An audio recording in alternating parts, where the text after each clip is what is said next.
Last week on my blog I wrote about a new TV show, Million Dollar Traders, what's being shown on British television.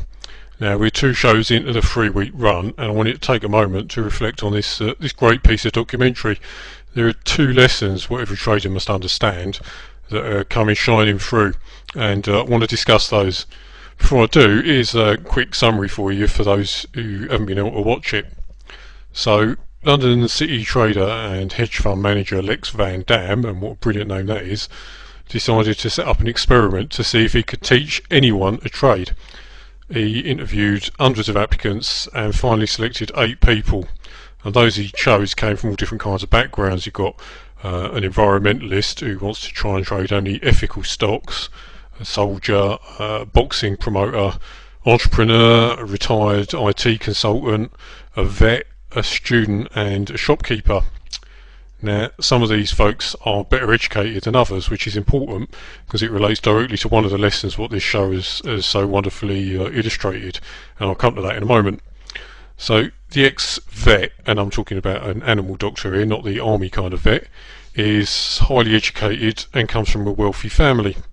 The retired IT guy spent 40 years working as a computer programmer at IBM, and the shopkeeper studied at university before joining the family business. Then at the other end of the scale we got the fight promoter, who's got no such privileged education. You've also got the soldier and the entrepreneur, who are pretty much of average education as far as I can tell, and the student obviously is still studying.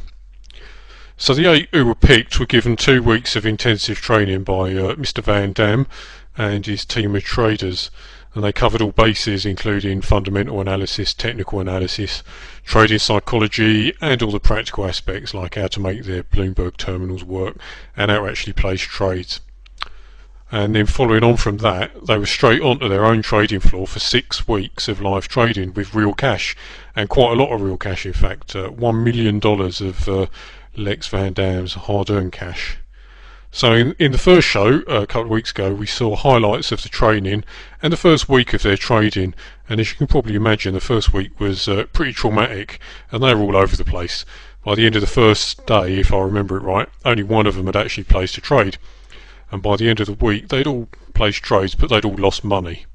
Then in the most recent episode, the one what was earlier this week, we saw them trading for another 2 weeks, and this is where it gets really interesting because we're starting to see who gets it and who doesn't. Now depending on your own experience of trading, you might be surprised at the results so far. Alright, so here's the first lesson. Success in trading has very little to do with intelligence and everything to do with personality. Now before I go on, I just want to make a quick disclaimer. What constitutes intelligence is something that's often debated. Is it a high IQ what makes you intelligent, and what about if you're the creative type?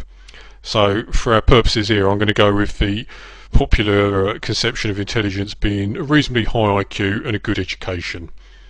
So on that basis we'd expect the computer programmer, vet, university educated shopkeeper and those guys to do well, and perhaps the soldier and the fight promoter would probably find it tougher.